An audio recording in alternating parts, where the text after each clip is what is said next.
And it's a real pleasure to be back here. I miss Australia. It's only the second time I've got back since I was packed off to Interpol. And it's lovely to be back and hear an Australian twang again and get a nice glass of Shiraz and something to eat down here in this beautiful city. So it really is a pleasure to be here this evening, and I imagine there's a variety of people in attendance, and some of you are here because you're either studying law enforcement or criminal justice issues, or you might even be working in that area, either locally, regionally or nationally. And others may have just seen the word Interpol and curiosity got the better of you and thought you'd come along and maybe hear something interesting. So Interpol indeed, thanks to both reality and fiction, has developed a certain cachet and association with top secret undercover operations. I've got to say that while some or most of that is a creative non-fiction, it's not a complete stretch of the imagination. And what I'm hoping today is that my talk will both dispel the myths and give you a more accurate sense of what Interpol is doing to counter serious organised crime and terrorism, both in the Asia-Pacific region and across the globe. So let's start with the here and now. It's early evening here in Adelaide, and for Interpol and the 192 member countries spread over all regions of the world, we're not fixed to a specific time zone. I can attest to that because my phone rings 24/7. At all times of the day, we have a command and coordination centre staffed with officials representing 20 different nationalities, speaking more than a dozen languages, supporting cases of international crime and terrorism as they arrive in real time. It sounds a cliche, but it's accurate to say that Interpol never closes. Our staff are available round the clock, year round, around the globe, to handle dangerous, urgent and imminent threats. If an internationally wanted fugitive, drug trafficker or suspected terrorist is in flight, countries frequently call Interpol with urgent needs to issue an alert or a red notice for a provisional arrest pending an extradition. Our Command and Coordination Centre ensures the publication of this global alert with the requisite identifiers of the fugitive, and this can include things such as photos of biometric data, for example. The Command Centre also liaises with Interpol's network of fugitive investigation officers and make sure that border control is prepared for the individual's provisional arrest. Considering that Interpol has 4 official languages, Arabic, English, French and Spanish, the rapid dissemination of information often necessitates on-the-spot translation as well. So when it comes to supporting countries to identify and arrest serious fugitives and terrorists, this definitely is part of Interpol's daily business. Our Command and Coordination Centres handle over 300 cases of this type last year, 24/7 throughout the year, throughout the world, thanks to the global presence and operating model that I'll go on to describe. First, that didn't work.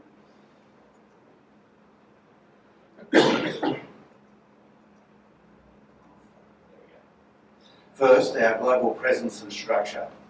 Interpol's General Secretariat includes our headquarters in Lyon, our global complex for innovation located in Singapore, and these serve as major hubs in that region. Close support for regional policing is provided in 7 locations for regional bureaus: Buenos Aires, San Salvador, Abidjan on the Ivory Coast, Harare, Nairobi, Yaoundé in the Cameroon, and Bangkok, Thailand. They are generally staffed by seconded regional police officers, and they run often regional specific operations. Interpol also has 3 what we call representation officers of the African Union in Addis Ababa, the European Union in Brussels and the United Nations in New York. So in total we have about 900 staff members deployed around the globe. This includes, as I said, seconded law enforcement officers from their national administrations, as well as contracted staff. However, it's important for me to underscore that the staff at the General Secretariat does not have any investigative powers. Secondments from member countries cannot engage in law enforcement work while working for the General Secretariat. They become staff members and no longer represent their countries during the period of secondment. They're also precluded from providing evidence in criminal proceedings. So it's a little bit different to Hollywood. The next major component of our structure is the network of NCBs, or National Central Bureaus. Each member country runs an Interpol National Central Bureau staffed by its own law enforcement officials. And the NCB for Australia is hosted by the Australian Federal Police in Canberra and has about 40 officers in it. The NCBs serve in a way as a point of contact for Interpol on a national level, and this forms the backbone of the global network of police officers. NCBs are all connected through a common global secure communication system known as I-24/7. And Australia was the, I think, second country to connect to it about 15 years ago, with Canada being the first. This I-24/7 network is an essential portal for both timely exchange of police data amongst countries and with the General Secretariat. It also means every NCB has access to one of Interpol's 18 global databases. And this is where we start to get to the heart of what Interpol does. Our global databases are instrumental for law enforcement to tackle international crime and terrorism in this era of globalisation. They include a stolen and lost travel documents database with over 77 million records, as well as biometric databases, databases for stolen and lost firearms and stolen motor vehicles, plus many more. Over the years, and true to Interpol's image, the use of our secure channels and databases for the exchange of criminal data has seen tremendous growth. Last year, countries conducted 4.6 billion inquiries in our databases. So that translates to 150 searches a second. Just 4 years ago, it was only 50 searches per second. Global databases and I-24/7 form the basis of Interpol's global policing capabilities. They are essentially our core operational method of supporting countries. With access to these databases, border officers can screen people, goods, vehicles against millions of records contributed by member countries across the world. Because rapidly identifying a criminal in a split second can make a difference between life and death, we are working with countries to deploy access to Interpol databases as widely as possible, in particular at border control points and to other frontline officials. And a great example of that was, you might recall, I think it was last year, the German Christmas market attack, terrorist attack, where the guy drove the truck into the Christmas market, killing a few people. Escaped the scene of the crime, turned up in Milan, Italy, just a few days later. Just 2 patrol officers stopped the guy, no idea who he was. I think a 5 insured, he stabbed both the police officers and then they shot him dead. If those police officers had known who they were dealing with, perhaps the outcome would have been a little bit different. In most countries, direct access to Interpol databases is available for police at borders and specialised investigative units, enabling them to detect criminals at frontiers or to pursue international leads in the course of their investigations. Some countries have gone so far as integrating searches in Interpol's databases into their national criminal systems, which are then accessed by individual officers at the patrol level. So exactly the scenario I'm talking about is now being addressed by many countries. Every single query will then interrogate both the national database and the global databases simultaneously. It's through this structure that Interpol operates, an operating model that combines a global network of expert staff and innovative technical systems. With that framework in mind, I'd like to present some of the major crime threats globally and for this region, and how Interpol is supporting law enforcement worldwide. So Interpol's mission is preventing and fighting crime through enhanced cooperation and innovation on police and security matters. Considering this fast-paced and highly interconnected digital world, this might sound like a daunting challenge, and I can assure you in many ways it is. Since becoming a law enforcement official in 1983, working in Australia as well as posts abroad, I believe the challenges to law enforcement and safeguard communities on and offline have never been more complex. For a country like Australia, this globalised digital world has great advantages and conveniences that I could never dream of when growing up. Australians can now communicate instantly with friends and family across the globe, sharing photos, live streaming videos from weddings and other family moments. The global market has never felt more accessible, with the possibility to purchase items from virtually anywhere in the globe with a few taps on your phone. However, for global law enforcement, those same technological advancements present a sombre downside. They're exploited by serious and organised crime networks and terrorists, thereby altering the landscape of national, regional and international security. In assessing the security threats of today, the role of technology and other cyber world actors cannot be overstated. From planning to execution, whether for monetary benefit or mere malicious thrill of disturbance or disruption, technology is now woven into all aspects of criminality. Crime as a service has become widespread, enabling criminals and terrorists to expand and amplify the damage and destruction. Crimes are converging. Criminals are trading in a wide range of illicit goods on and offline, including drugs, arms, wildlife, and even human lives. Criminal networks use income from one criminal activity to support another, so seemingly isolated crimes such as a car theft, credit card fraud, or counterfeiting can be part of a much bigger network, or even funding terrorists. Many of us have already experienced how criminals exploit the cyber world, whether having a credit card misused following an online purchase, a malware attack, or a business email compromise scam. Others have been exposed to some of the more emotionally and physically damaging consequences, such as the sexual exploitation of young people through social media and other forms of communication. For terrorism, we need no further reminder than the steep toll that's already been paid. In essence, we're all subject to a certain amount of insecurity that crime can strike anytime, anywhere.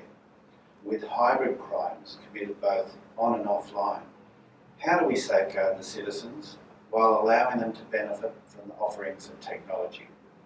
Law enforcement cannot simply cordon off dangerous zones of lawlessness when the terrain includes the shared cyberspace.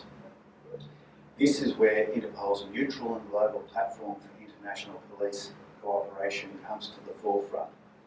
Interpol has got 3 global crime programs: cybercrime, counter-terrorism, and organised and emerging crime. These capture the broad spectrum of today's threat landscape that I described. With those global programs, Interpol also tailors its activities to regional policing needs. And I'd like now to delve into some of Interpol's operational activities in this region with some concrete examples. Like all regions of the world, sexual exploitation of children online is not just a threat, it's an escalating reality. Long gone are the days when sexual exploitation material was sent by snail mail with potential interception by postal workers or customs. Today, all it requires is access to a vulnerable child, a simple device and connectivity. Unfortunately, at Interpol, we're seeing that that's all too easy. Our work across the globe is pointing to some disconcerting developments. The age of children being abused is lower and lower, and we even have images of babies being sexually abused. With the age decrease, we're seeing more and more severe abuse. One clear reason from a police perspective is the child's inability to communicate, report, or resist. Another aggregating factor is the availability of anonymous chat forums where sexual predators learn to groom and abuse children and avoid detection. Their sexual abuse material is easily captured online and shared widely. And by widely, I mean across the globe. It's shared through the darknet, peer-to-peer communications, or open internet sites that have not yet been identified and removed. We're also witnessing a disturbing development of live stream abuse, often with a payment through virtual currency. We need to bear in mind that the online circulation of material subjects children to repeated victimisation, making the extent of their trauma exponential. Despite the saturation of abuse material online, we've identified a strong demand for new material from pedophiles. In their community, new material is currency. In sum, the explosive use of the internet for sexually abusing children is without doubt absolutely horrific. However, the positive side is that law enforcement and the private sector are full of talented and motivated individuals and experts committed to safeguarding the children, identifying the abusers and preventing sexually abusive situations. INTERPOL in many ways is leading law enforcement efforts with the international community dedicated to protecting children from online abuse. And one of the foremost international movements INTERPOL is partnering with is the We Protect Global Alliance to End Child Sexploitation Online.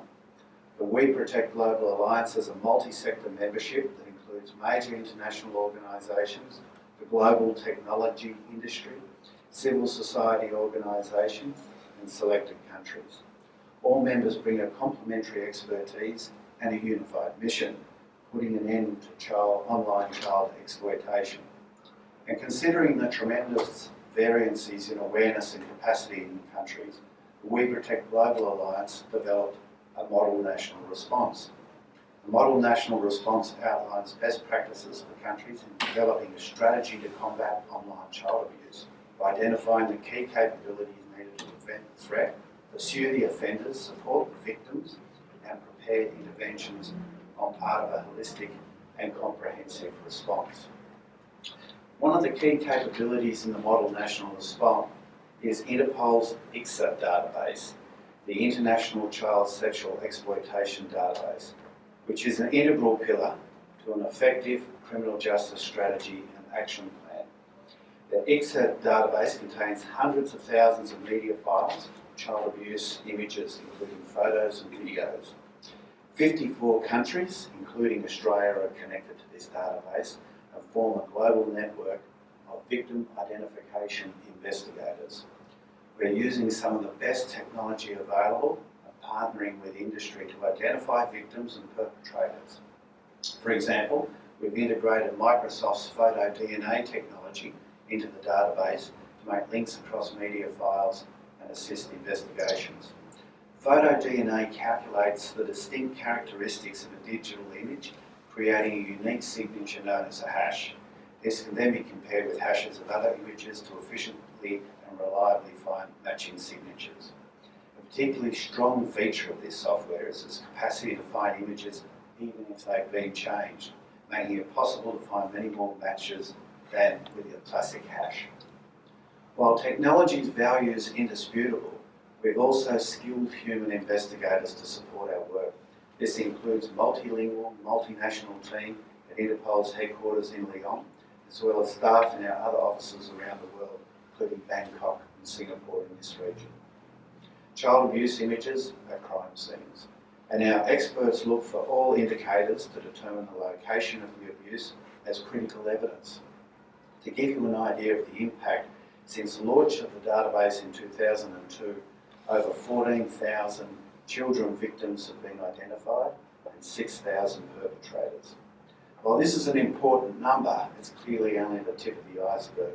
Therefore, we're doing our absolute utmost in the development of new technological means and working in partnership with a wide range of stakeholders to rescue children.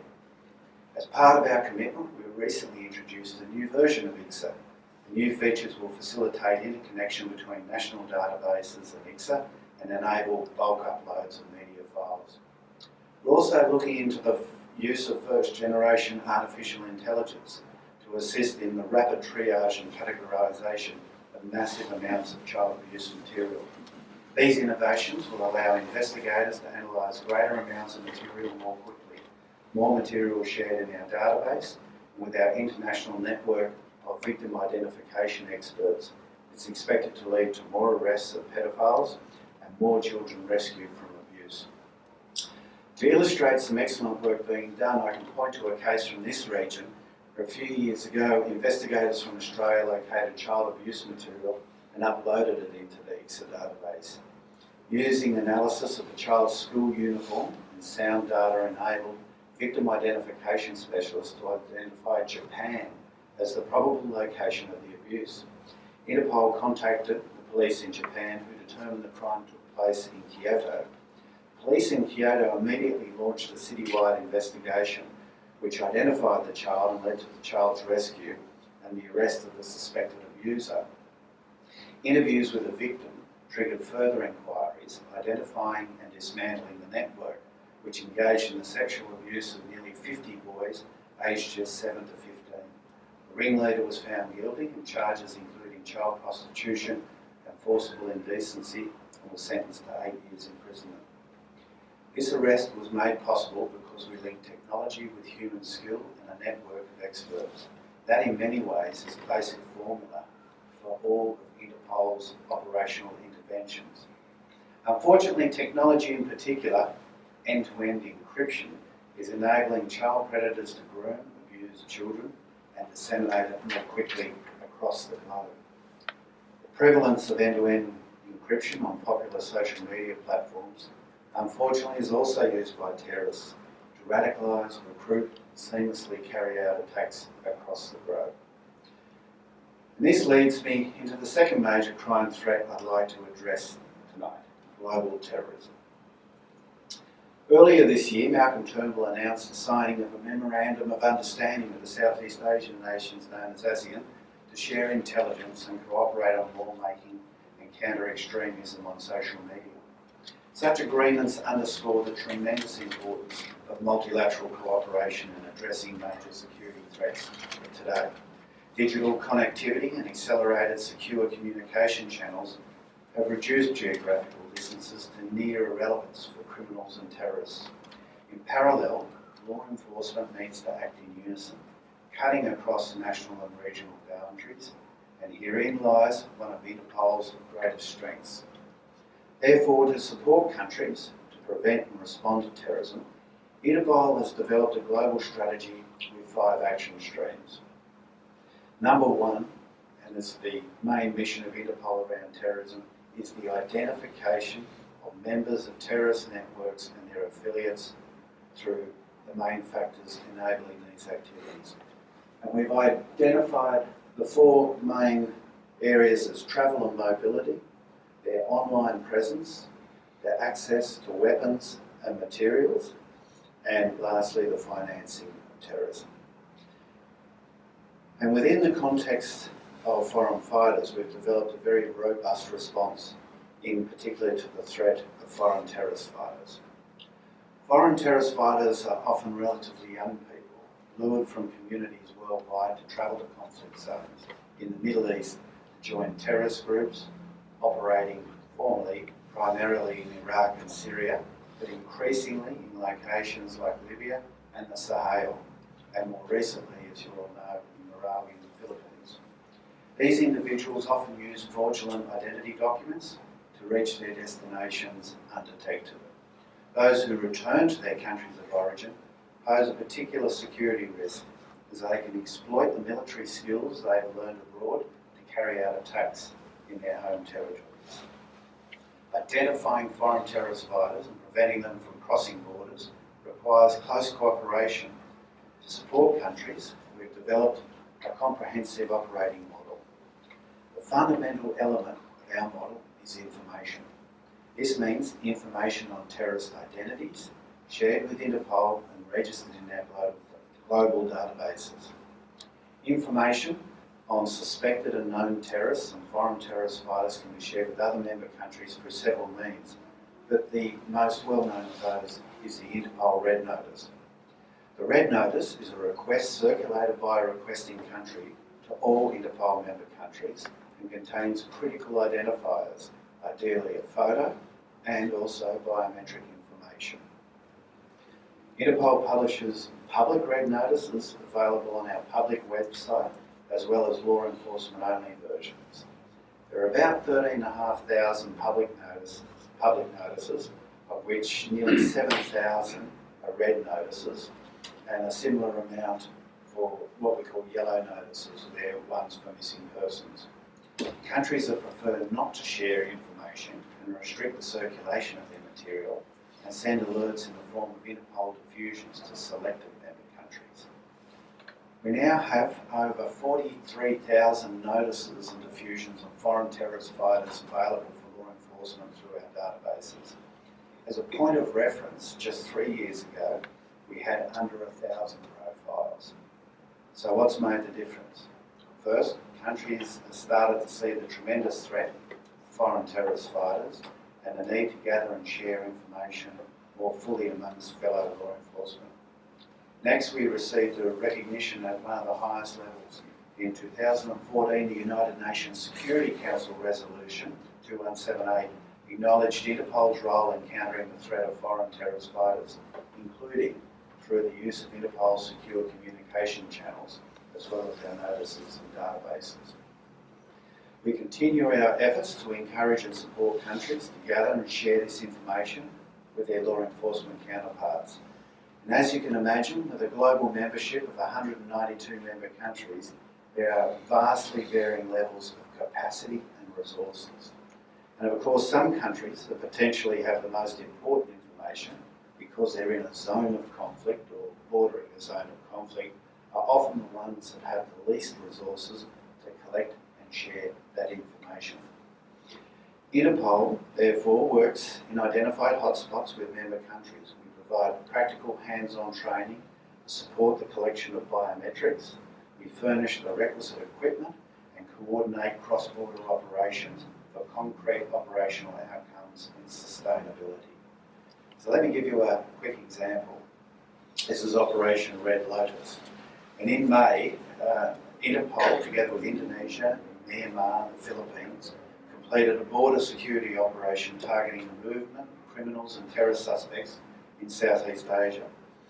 Operation Red Lotus 3 led to the identification of over 180 potential threats, including the detection of 49 internationally wanted persons that were subject to red notices.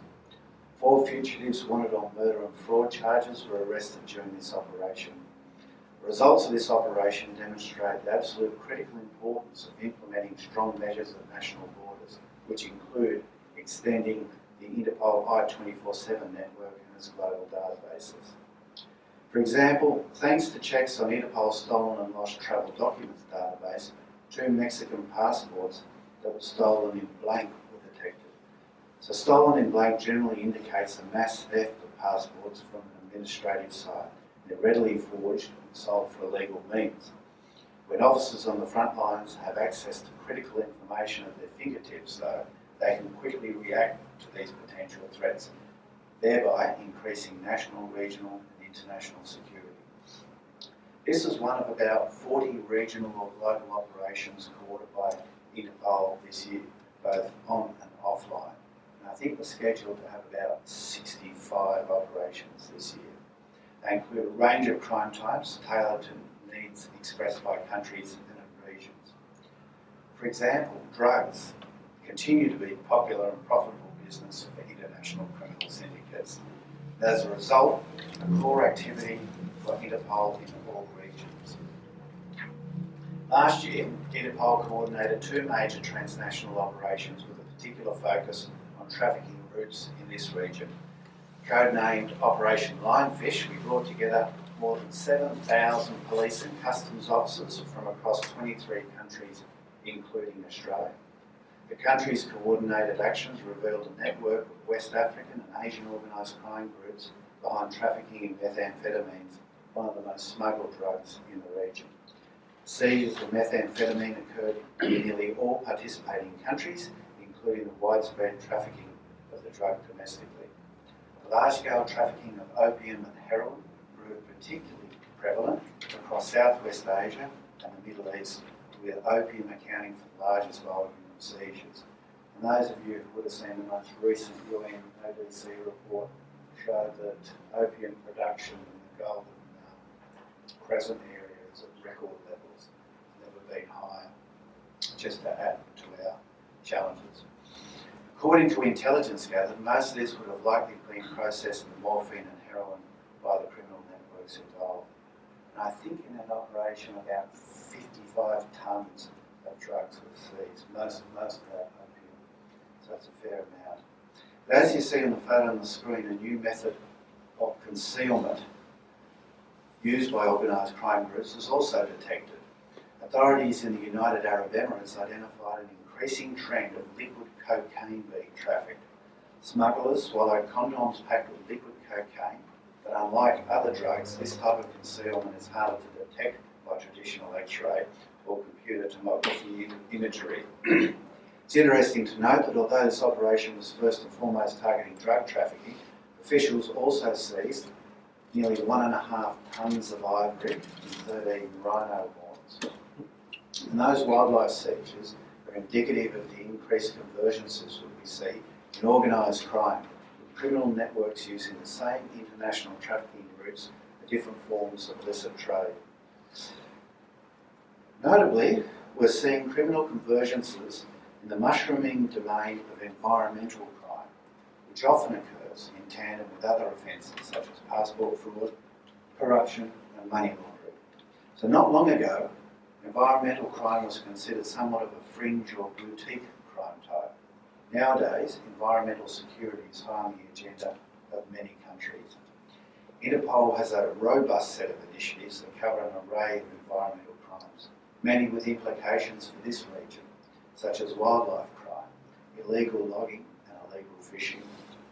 Here again we see crime syndicates that are operating both on and offline to great gain. It's estimated that the black market for illegal wildlife products is worth up to $20 billion per year.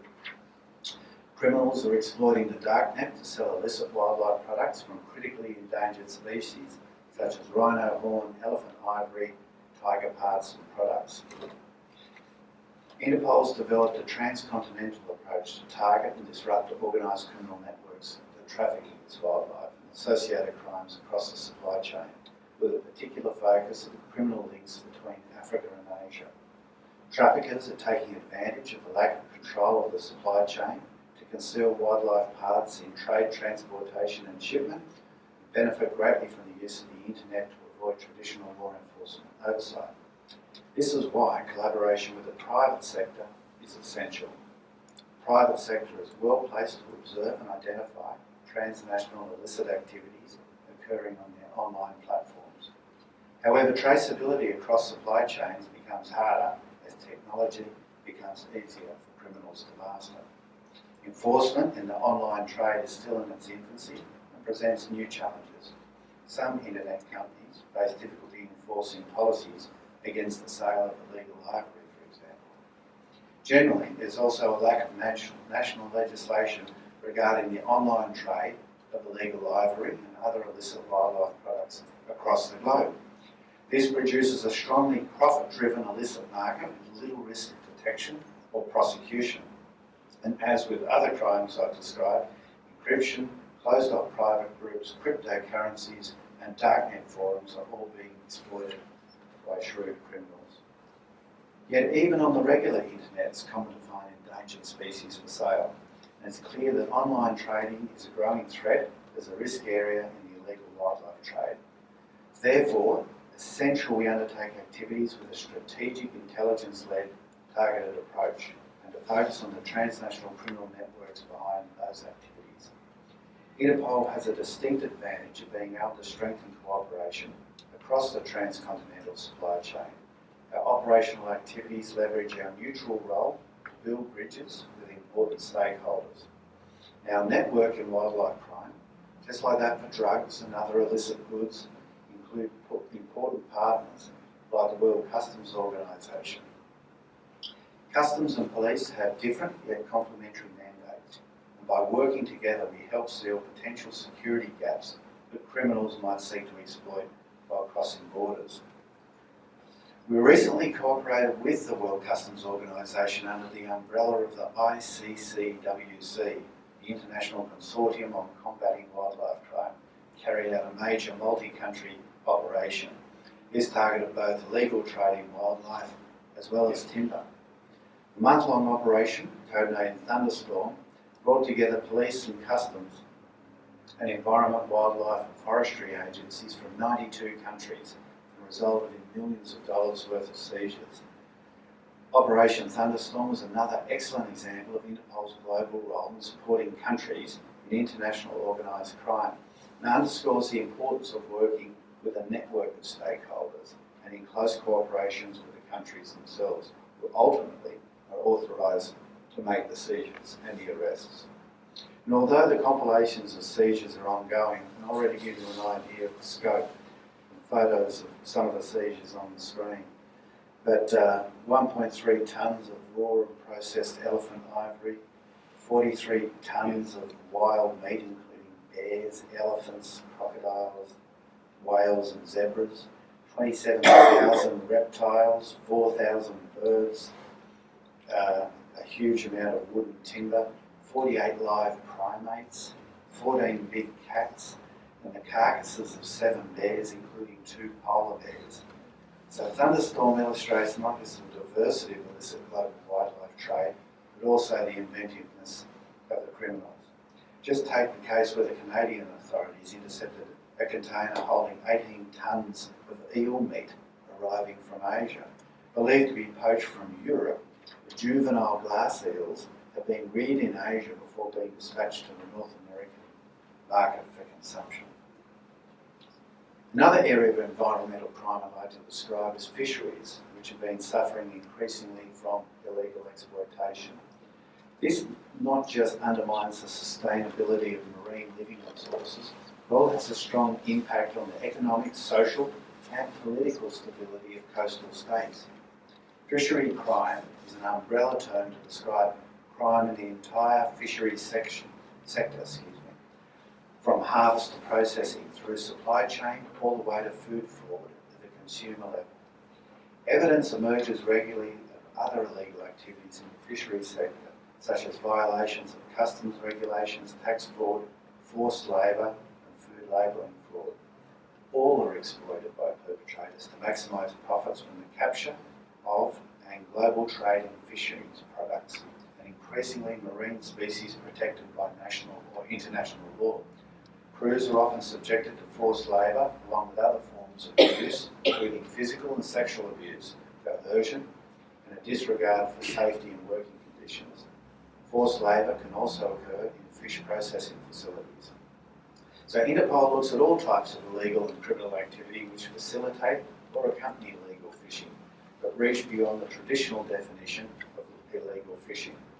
Our support to countries in the domain of fisheries is largely focused on building capacity as well as providing investigative and analytical support for complex multi-jurisdictional cases, and we're supporting several ongoing investigations.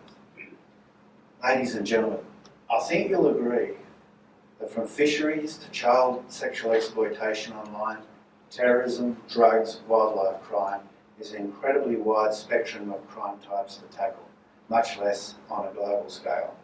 And this was just a small sampling of Interpol's engagement to support countries in an interconnected digital era.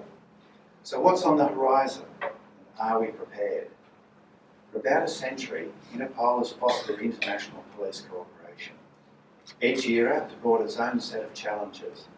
The slide before you shows an old picture from when Interpol General Secretariat was working on paper files and punch holes and cardboard, before we started digitising our records in the 1980s.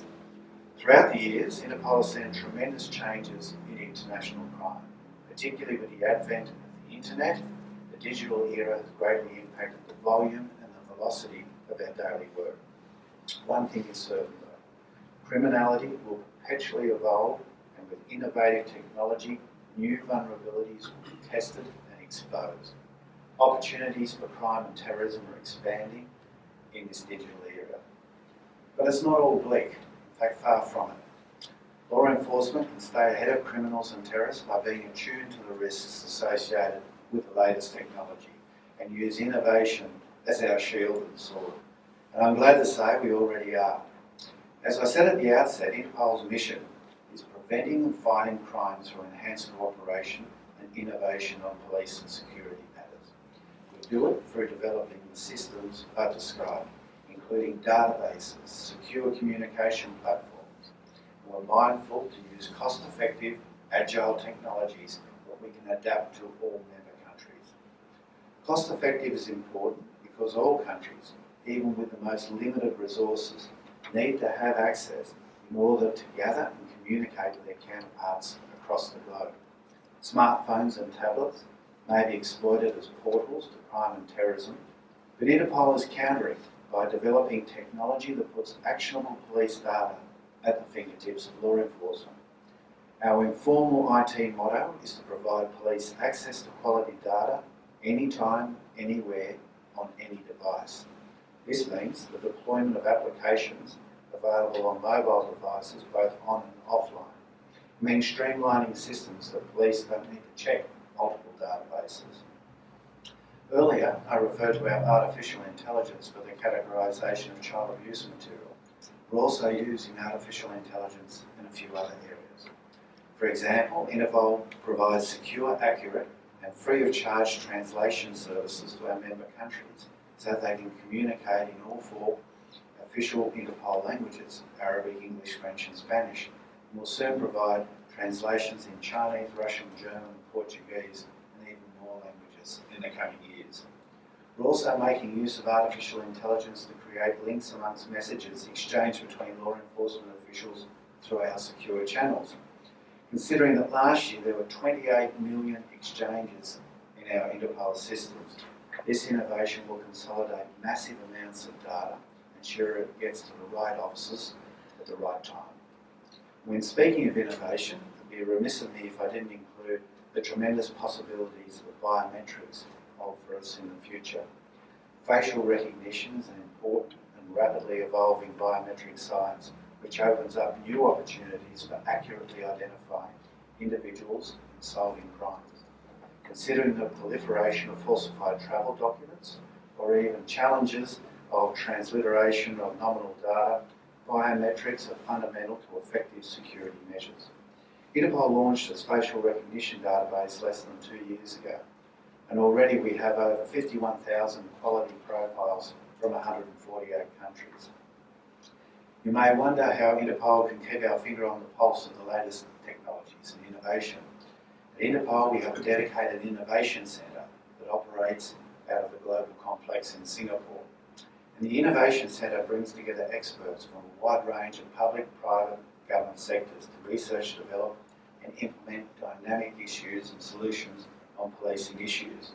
This enables testing policing technologies, strategies, concepts and tools with a view to guiding global discussions, moderating international cross-sector collaboration and developing security solutions. But technology is not a standalone solution. With a rapidly changing technological landscape, as I said earlier, expertise or human capital is indispensable. Therefore, capacity building is a key pillar of all the work that I've described. This includes putting an increased emphasis on women's leadership in policing, an area that has not received sufficient attention over the years. With our global agenda, we need the best and the brightest to help achieve our objectives.